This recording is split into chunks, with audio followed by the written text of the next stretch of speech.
वह पथ क्या पथिक परीक्षा क्या, जब राह में बिखरे सूल न हो। नाविक की धैर्य परीक्षा क्या, जब धाराएं प्रतिकूल न हो। प्यारे आ जाइए, सीरियल की तैयारी हम लोग मिल कर के बहुत शानदार तरीके से करते हैं। ये रहा आपका पहला question. I am not familiar with all the important places in this town although I have been living here since 2 years. याद रखेंगे, सिंस का प्रयोग पॉइंट ऑफ टाइम के लिए होता है, जैसे घड़ी का बजना, बेला का नाम, दिन का नाम, महीने का नाम, वर्ष का नाम, यस्टरडे या लास्ट, और किसी भी अवसर से, होली से, दीपावली से, दशहरा से, ईद से, बकरीद। एक कॉन्सेप्ट आप ध्यान रखिएगा, निश्चित अनिश्चित का जो ट्रेडिशनल कॉन्सेप्ट है उसे आप छोड़ दीजिए।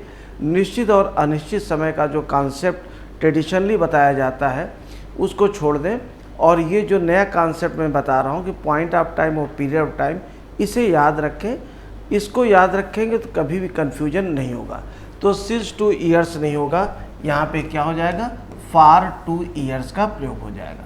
Next question, if I would be A millionaire. पुनः ध्यान रखेंगे, एडवर्ब क्लास का जो कंडीशनल सेंटेंस है उसमें इफ में यदि मैं राजा होता, इसे हम कहते हैं अनफुलफिल्ड इमेजिनेशन। ऐसी इमेजिनेशन जो पूरी नहीं हो सकती। आप लोगों को एक पोयम याद होगी हिंदी की, यदि होता कि नर नरेश में राजमहल में रहता, सोने का सिंहासन होता, सिर पर मुकुट चमकता। मर गया बेचारा, मर गया, नहीं बन पाया। तो यही हम लोग हमेशा सोचते, यदि मैं होता, यदि ऐसा होता, यदि वैसा होता, यदि ये होता, यदि वो होता। इसको हम अनफुलफिल्ड इमेजिनेशन कहते हैं। और इसमें इफ़ क्लाज में सबके साथ वर का प्रयोग होता है, तो क्लाज में वुड का प्रयोग होता है। आप चाहें तो इफ़ को अगर चाहें तो हटा दें, और इफ़ को हटा देंगे तो वर पहले आ जाएगा सब्जेक्ट के, वर आई ए किंग। तो यहाँ पे इफ़ आई वुड भी नहीं होगा, इफ़ आई वर का प्रयोग करें। Next question, until you begin to make a better use of your time, I shall not stop finding fault in you।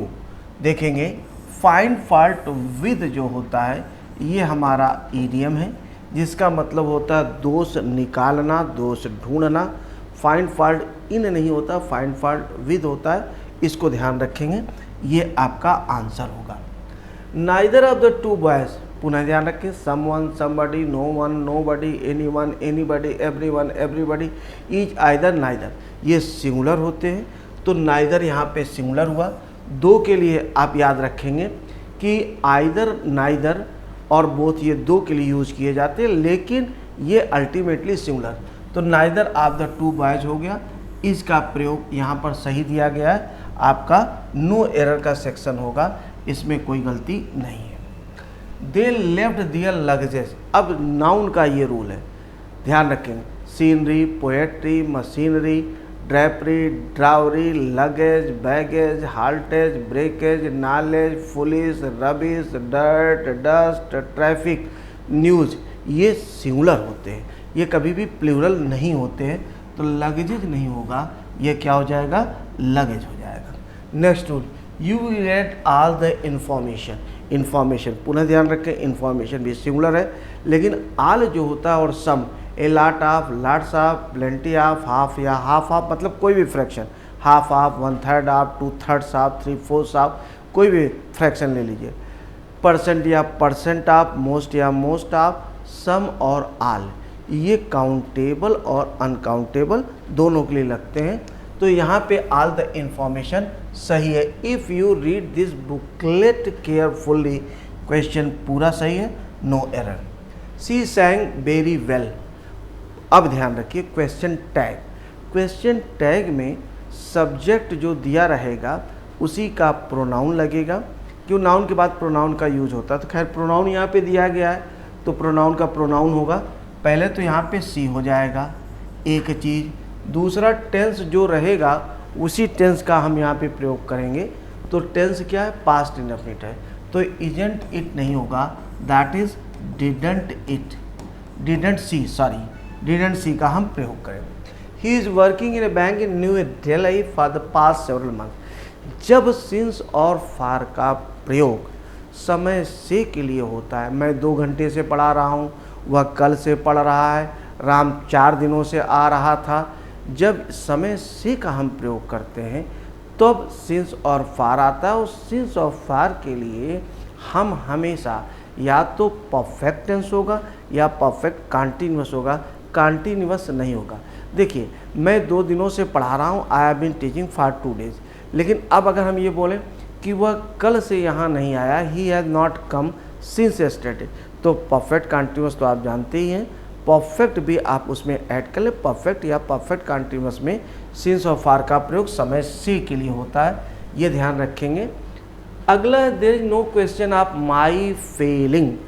अगर पजेसिव एडजेक्टिव आया है तो उसके बाद जो भी वर्ब आएगी वह जिरंडियल फॉर्म यानी आईएनजी फॉर्म होगी। माई फीलिंग यहाँ पर सही है, हालांकि बेहतर जो हम लोग बोलते हैं या यूज़ करते हैं माई फेलर ये बोलते हैं, लेकिन ग्रामेटिकली इसमें कोई गलती नहीं है। This is also no error. अगला क्वेश्चन है he is going every day. अब याद रखें, always, daily, every day, every month, every week, every year, इनसे कार्य की क्या होता है, पुनरावृत्ति का बोध होता है, इनसे सतत का बोध होता है, तो इनके साथ कंटीन्यूअस टेंस नहीं लगेगा, इनके साथ इंडेफिनिट लगेगा। हिंदी में आप बोल के देखिए, मैं प्रतिदिन विद्यालय जाता हूँ, आई गो टू स्कूल डेली, मैं प्रतिदिन विद्यालय जा रहा हूँ, ये नहीं बोलते आप। इसी प्रकार से वह मेरी हमेशा मदद करता है, वह मेरी हमेशा मदद कर रहा, ऐसा आप नहीं बोलते हैं। तो हमेशा इस चीज़ को ध्यान रखेंगे कि अब ये प्रेजेंट इंडेफिनिट होगा, ही इज़ गोइंग नहीं होगा, ही गोज हो जाएगा। Next question, her relative could not explain to us why did not see. ध्यान देंगे, कभी भी सेकेंड क्लास इंटरोगेटिव नेचर का नहीं होता है। इंटरोगेटिव नेचर किसे कहते हैं, जब सब्जेक्ट के पहले हेल्पिंग वर्ब आ जाए तो उसे हम इंटरोगेटिव नेचर कहते हैं। तो ये कभी भी सेकेंड क्लास, जब तक वो कामा इन्वर्टेड कामाज से मतलब कटा ना हो, कामा और इन्वर्टेड कामाज से कटा ना हो, दोनों क्लासेज अलग अलग ना हो, तब तक इंटरोगेटिव नेचर का नहीं हो सकता। जब जुड़ा होता है तब वो कभी भी कंजंक्शन से जुड़ा है, केवल नरेशन की स्थिति में प्रभाव नहीं पड़ता, डायरेक्ट नरेशन। अदरवाइज हर जगह इसको ध्यान रखना है कि क्या बनेगा, ये कभी भी इंटरोगेटिव नेचर का नहीं होगा। तो वाई डिड नॉट सी नहीं होगा, वाई सी डिड नॉट का आप प्रयोग करेंगे। Next question, he was prevented, prevent from, debar from, है ना, इसके साथ आप किसका, डिबार फ्रॉम, प्रिवेंट फ्रॉम, इनके साथ आप फ्रॉम शब्द का प्रयोग करते हैं, तो प्रिवेंटेड टू एक्सेप्ट नहीं होगा, प्रिवेंटेड फ्रॉम एक्सेप्टिंग। और याद रखेंगे कि फ्रॉम जब प्रीपोजिशन आता है तो प्रीपोजिशन के बाद आईएनजी फॉर्म। आप अपनी ट्रिक के लिए याद रखिएगा कि टू को छोड़ करके जितने भी प्रीपोजिशन आता है उनके साथ आईएनजी, हालांकि टू भी जब प्रीपोजिशन के रूप में आता है तो आईएनजी ही लेता है, लेकिन इससे थोड़ा सा कन्फ्यूजन आपको हो जाएगा। तो आप बस ये याद रखें टू को छोड़कर, क्योंकि टू जो होता है वो इन्फिनिटिव के रूप में जब आएगा तो V1 लेता है, अब प्रीपोजिशन के रूप में आएगा तो वो आईएनजी फॉर्म लेता है, तो कन्फ्यूजन होगा आपको। तो कुछ ऐसे टू हैं जो मैं आपको बताऊंगा, 10-12 वही एग्जामिनेशन में घुमा फिरा करके वही आते, उसके बाहर कभी नहीं आया है, ठीक है। तो उसी के बीच में ये क्वेश्चंस बनते हैं, आप याद रखें। देखिए, एक क्वेश्चन सॉल्व करने के चक्कर में 100 जगह कन्फ्यूजन हो जाए, उससे बढ़िया हम उस क्वेश्चन को छोड़ दें। ये हमारे लिए सफलता का मूल मंत्र है। अदरवाइज मैं आपके साथ फुल डिस्कशन करूँगा, समझाता जाऊँगा, लेकिन अभी हम लोग सीजीएल की प्रैक्टिस कर रहे हैं। तो सीजीएल के प्रैक्टिस में चूँकि बहुत लंबा वर्क करना, बहुत ज़्यादा चीज़ें करानी है, तो अभी केवल हम रूल्स पे जो क्वेश्चंस में है उसी पे ध्यान दे पाएंगे, बेसिक नहीं कर पाएंगे। तो यहाँ पे आपको क्या याद रखना है, याद ये रखना है कि इफ़ यू, देखिएगा इसमें if you repeat this mistake I will inform to your. अब यहाँ पे एक चीज़ ध्यान रखेंगे, ट्रांजिटिव वर्ब के साथ जो होता है वह कभी भी प्रीपोजिशन, ट्रांजिटिव वर्ब मतलब को इन्फॉर्म करना, सूचित करना, तो इनके साथ आपको टू लगाने की ज़रूरत नहीं है। देखेंगे इसमें प्रिवेंटेड फ्रॉम बता ही दिया था, मतलब आईएनजी फॉर्म उसका डिस्कशन हो ही गया था हम लोगों का। आगे देखिए, running across the playground my pen fell. अच्छा, एक चीज़ में देखेंगे, ये जो आपका हम इसको ये कह लेते हैं कि जब हम एक सब्जेक्ट लिखते हैं और दो से अधिक 2000 2 लाख वर्ब्स हो, सब्जेक्ट केवल एक हो, तब वही सब्जेक्ट सारे वर्ब्स पे काम करता है। जैसे अगर मान लीजिए हम बोलते हैं, गौर करेंगे इसमें, seeing you I came here, तो यहाँ पे केवल आई सब्जेक्ट है। अच्छा, सब्जेक्ट का ट्रिक क्या है? छोटा सा ट्रिक, ठीक है, बहुत ज़्यादा नहीं घुसना है, बस छोटा सा ट्रिक एकदम समझ में आ जाएगा। वर्ब के निकटतम पहले जो नाउन या प्रोनाउन आता है उसे हम सब्जेक्ट कहते हैं। तो seeing you I came here, यहाँ पे केवल आई सब्जेक्ट है, क्योंकि केम के पहले आई आया है तो इसका मतलब आई सब्जेक्ट हो गया। सीइंग के पहले कुछ नहीं आया तो इसका मतलब सब्जेक्ट केवल एक है। अब सीइंग काम भी आई कर रहा है और केम हियर का काम भी आई कर रहा है, जो कि सही है।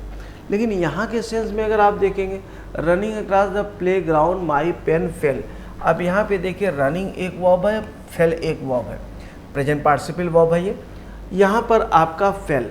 तो अब माई पेन जो है केवल एक सब्जेक्ट, तो इसका अर्थ जानते हैं क्या हो गया? अर्थ ये हो गया कि जब मेरी कलम दौड़ रही थी, ना ना ना ना, जब मैं दौड़ रहा था, ये भाव है। जैसे अगर मान लीजिए हम बोलते हैं जब मैं दौड़ रहा था, न कि मेरी कलम दौड़ रही थी। जैसे अगर हम मान लीजिए बोलते हैं कि coming here for tuition a dog, अब ए डॉग जब आपने बोल दिया बिट मी, तो अब इसका मतलब क्या हो गया कि अब जब कुत्ता पढ़ने आ रहा था ट्यूशन, ना ना, जब मैं पढ़ने आ रहा था, ये आप बोलना चाह रहे थे कि जब मैं पढ़ने आ रहा था तो कुत्ते ने मुझे काट लिया। तो यहाँ पे वही चीज़ हो गई कि माई पेन जो है वो दौड़ नहीं रही थी, इसको ऐसे बनाना पड़ेगा, while I was running across the play ground, जब मैं प्ले ग्राउंड के चारों तरफ, प्ले ग्राउंड के इस पार से उस पार दौड़ रहा था, तो एक मेरी कलम जो है वो गिर गई। तो वाइल आई वॉज रनिंग, इसका आप प्रयोग करें, while I was running. Okay, बहुत क्वेश्चंस मिलेंगे इस तरह के, तो उसमें हम लोग सब देखते जाएंगे। The last thing that the fond mother gave her only son, देखिए यहाँ पे जो सब्जेक्ट है वो मदर है। अगर मदर है तो वह फिर क्या है? वाज हिज ब्लेसिंग, वहाँ पे मदर के लिए हिज का प्रयोग नहीं होगा, क्योंकि मदर क्या है? वो स्त्रीलिंग है, इसलिए इसके लिए हम किसका प्रयोग करेंगे? हर नामक पजेसिव एडजेक्टिव का प्रयोग करेंगे। Next, to his innovative ideas and practices in farming he was given the Kashi Pandit award last year. हालांकि इसको ऐसे भी लिखा जा सकता है, he was given the Kashi Pandit award for his innovative ideas and practices last year. तो यहाँ पे देखेंगे जब किसी चीज़ के लिए बोला जाता है तो फार का प्रयोग होता है। क्रिया प्लस के लिए टू वी वन, जैसे मैं यहाँ पढ़ाने के लिए आता हूँ, आई कम हियर टू टीच, मैं यहाँ आपके लिए आता हूँ, आई कम हियर फॉर यू, मुझे पढ़ाने के लिए पुरस्कार दिया गया, I was given an award for teaching. ठीक है, तो यहाँ पे जो दिया गया है टू हिज इनोवेटिव आइडियाज, चूँकि क्रिया प्लस के लिए नहीं है, वस्तु प्लस के लिए है, तो यहाँ पर किसका प्रयोग करेंगे? आप फा का प्रयोग करेंगे। नेक्स्ट क्वेश्चन, एज ड्रामेटिस्ट सा इज सुपीरियर दैट, याद रखें junior, senior, superior, interior, posterior, prior, preferable, इनके साथ आप टू का प्रयोग करेंगे, इनके साथ आप देन का प्रयोग नहीं करेंगे। जितने भी ये superior, junior, inferior, interior, posterior हैं, इन्हें हम लैटिन कंपेरेटिव्स कहते हैं, और लैटिन कंपेरेटिव्स के साथ देन नहीं आता है, टू आता है। Next question, Molly speaks French well isn't it, फिर वही चीज़ आ गई। once again you have got the same thing, this question is related to question tag। तो मोली स्पीक्स प्रेजेंट इंडेफिनिट है, doesn't see।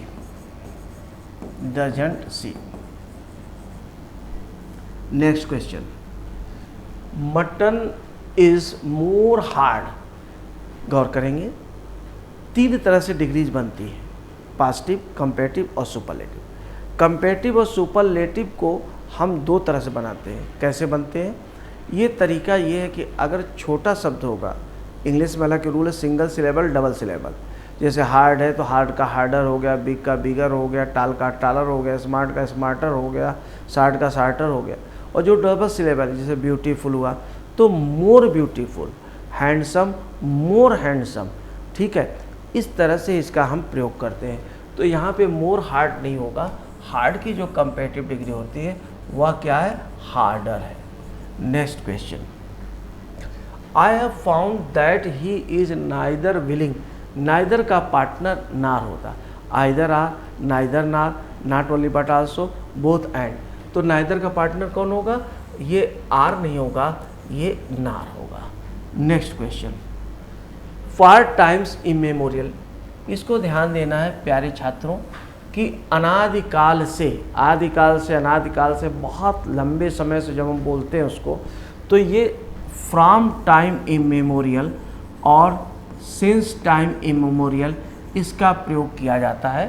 From time immemorial, times immemorial और since times immemorial इसका प्रयोग किया जाता है। हालांकि फ्रॉम बेहतर माना जाता है, अगर दोनों दिया जाएगा तो फ्रॉम, फार तो कतई नहीं होता, फार ही गलत है यहाँ पे, ठीक है। आपके अपने कॉम्पिटिटिव एग्जामिनेशन में अगर फ्रॉम और सिंस दोनों दिया गया तो ध्यान रखेंगे फ्रॉम का प्रयोग करेंगे, सिंस का नहीं। He will not listen, listen के साथ जब भी कोई चीज़ आएगी तो लिसन के आगे अगर कोई नाउन या प्रोनाउन आएगा, क्लॉज आएगा, कुछ भी आएगा तो लिसन के बाद टू का प्रयोग होगा, listen to what you say. अगला question, I have done my best, the whole thing is now in the hands of the gods, gods नहीं होगा, ये परमपिता परमेश्वर हैं, इनके लिए केवल गाड का प्रयोग होगा, इन द हैंड्स ऑफ गाड होगा, द गाड्स का भी प्रयोग नहीं होता है। ओ फॉर गाड से, भगवान के लिए, भगवान के लिए जब बोला जाता है तो गाड्स से होगा, गाड से का नहीं, एपोस्ट्रॉफी एस का प्रयोग होगा। नेक्स्ट क्वेश्चन है आपका, this is a strange world where each one pursues their, फिर से ध्यान रखिए, someone, somebody, no one, nobody, anyone, anybody, everyone, everybody, each, either, neither singular होते हैं, उनके लिए सिंगुलर वर्ब का प्रयोग होगा और ही परिवार का प्रयोग प्रोनाउन के लिए होगा। और अगर स्पष्ट रूप से स्त्रीलिंग होगा तब सी प्रयोग, सी परिवार का प्रयोग होगा। तो ईच वन दिया गया, इसके लिए दियर नहीं होगा, इसके लिए क्या होगा, हिज ओन होगा। तो इस तरह से ये आपका सेट नंबर 1 ख़त्म हुआ और मैं उम्मीद करता हूँ कि आप मेरे साथ बहुत मेहनत करने के लिए तैयार हैं। हम लोग यहाँ से शुरुआत करते हैं और बाकी ईश्वर की कृपा है कि कहाँ तक हम लोग जाते हैं। बस मेरी इच्छा यही है कि हम लोग बहुत मेहनत करें। 2 महीने का हमारे पास समय है, 55 दिन 60 दिन जो भी आपके पास समय है, उसके भीतर कंप्लीट रिवीजन करा दें, एक एक चीज़ का revision, spotting the error, sentence arrangement, narration, voice, comprehension, सबकी, क्लोज पैसेज सबकी। अब ये परमात्मा के हाथ में है कि वो कितना करवा पाते। मेरा कोई वादा नहीं है, मैं चाहता बस हूँ, बाकी तो उनके हाथ में। बहुत बहुत धन्यवाद।